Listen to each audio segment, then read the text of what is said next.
Wow, what an honor it is to be here. Thank you to the Nieman Foundation. What an honor it is to be here with Laura Poitras, to be here with Izzy's family, and with my own family, my brothers and sister-in-law, and my close friend Brenda. It is so important that we in the press take on power. I originally come from Pacifica Radio, which was founded in 1949. By a war resistor named Lou Hill. When he came out of the detention camps, he was a conscientious objector. He said there has to be a media outlet that is not run by corporations that profit from war, but run by journalists and artists. And that's how Pacifica was born. In 1949, the first station, KPFA. As George Gerbner, the former late dean of the Annenberg School of Communications at the University of Pennsylvania, said, we need a media that's not run by corporations that have nothing to tell and everything to sell, that are raising our children today.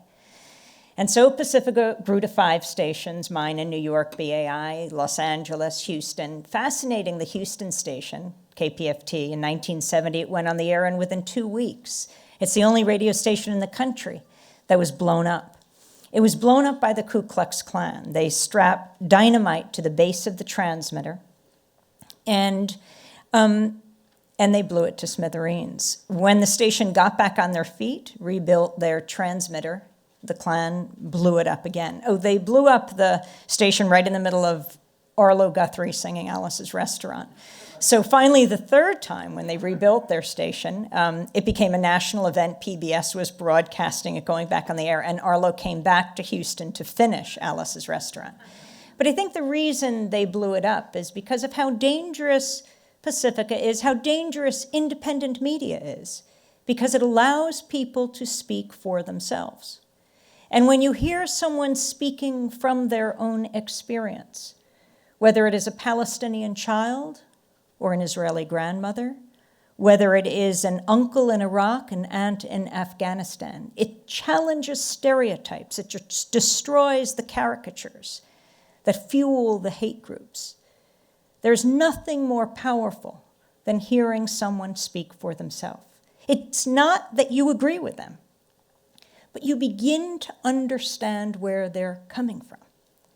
And that's the beginning of peace. I believe the media can be the greatest force for peace on earth. Instead, it is wielded as a weapon of war. And that has to be challenged. That has to change. There's a lot of retrospectives now as the U.S. is at the same time pulling out of Iraq and Afghanistan, actually increasing their presence in Iraq and Afghanistan.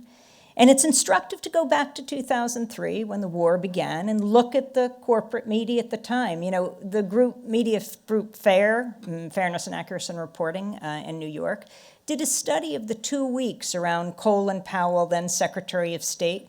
I think it was February 5th, 2003, giving that push for war at the UN. That speech he would later call a blot on his career, where he said the final evidence is in on weapons of mass destruction. FAIR looked at the 4 major nightly newscasts in the 2 weeks around that speech, which was critical. It was 6 weeks before the invasion of Iraq, the most critical time when, as Noam Chomsky says, the media is manufacturing consent for war. And they looked at the 4 major nightly newscasts, NBC Nightly News, the ABC World News Tonight, CBS Evening News, and the PBS NewsHour. That 2-week period, there were 393 interviews done around war. This is at a time in the US when about half the population was for war, half the population was against war. 393 interviews done. How many were with anti-war leaders? 3. 3 of almost 400. That is no longer a mainstream media. That's an extreme media beating the drums for war. That has to be challenged. We need a media when we cover war that's not brought to us by the weapons manufacturers, when we cover climate change not brought to us by the oil, the gas, the coal companies, the nuclear companies, when we cover healthcare not brought to us by the insurance industry, by the drug companies. We need a media that is truly independent. That, I believe, is what will save us. My brother David and I wrote a couple of books, the first called The Exception to the Rulers. That should be what all the media is. It shouldn't just be the motto of Democracy Now!, the exception to the rulers. The second is called Static. And the reason we called it that is because even in this high-tech digital age with high-definition television and digital radio, still all we get is static. That veil of distortion and lies and misrepresentations and half-truths that obscure reality, when what we need the media to give us is the dictionary definition of static: criticism, opposition, unwanted interference. We need a media that covers power, not covers for power. We need a media that is the fourth estate, not for the state. And we need a media that covers the movements that create static and make history.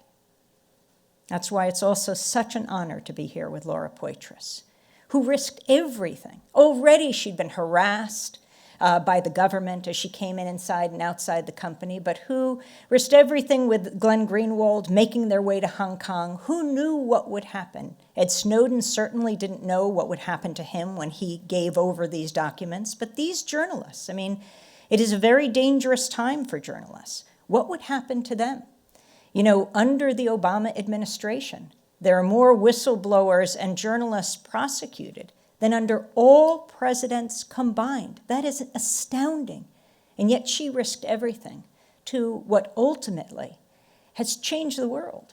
The information that has come out about surveillance, about what kind of country we want to be, what do we want to represent in the rest of the world, whether we're talking about surveillance or at home, or we're talking about detention at Guantanamo. I don't even like to use the word detention, use the words of the state, because they're so often propagandistic. Detention suggests short term. That's not imprisonment, it's detention. It's hardly detention, and they are hardly detainees when they are held for more than 10 years without charge, most of them cleared, and yet they remain at this prison camp.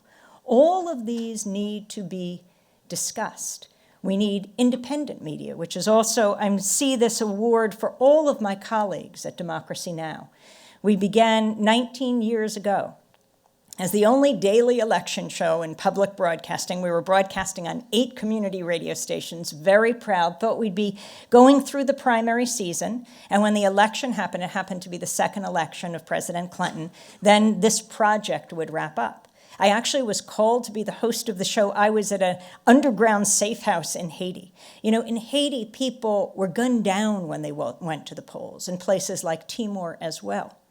But in our country, most people didn't even vote. So I thought, well, why do an election show? But that actually intrigued me, because I never thought people were apathetic in the United States. But I wanted to know what people at the grassroots were doing. How were they engaged? Why didn't they vote? And so we used the primary system as a way to go from state to state to see what people were doing in their states. And after the election, there was more demand for the show than before, and more stations started to pick it up. And then September 11th happened, 5 years later, September 11th, 2001.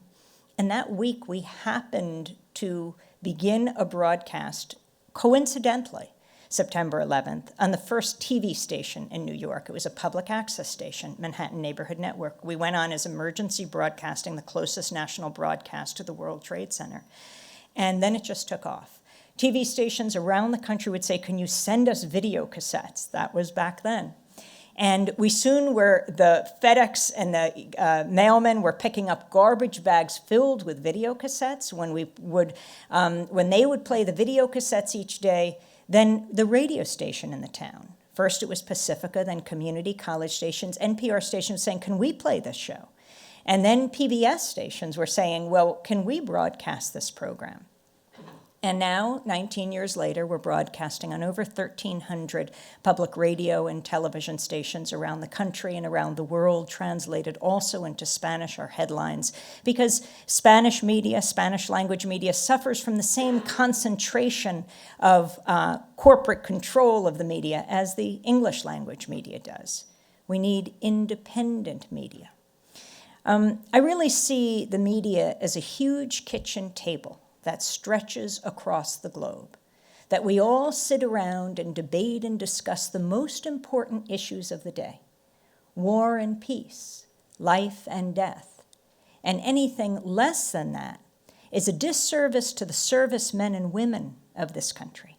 They can't have these debates on military bases. They rely on us in civilian society to have the discussions that lead to the decisions about whether they live or die, whether they're sent to kill or be killed. Anything less than that is a disservice to a democratic society. Thank you so much, Democracy Now!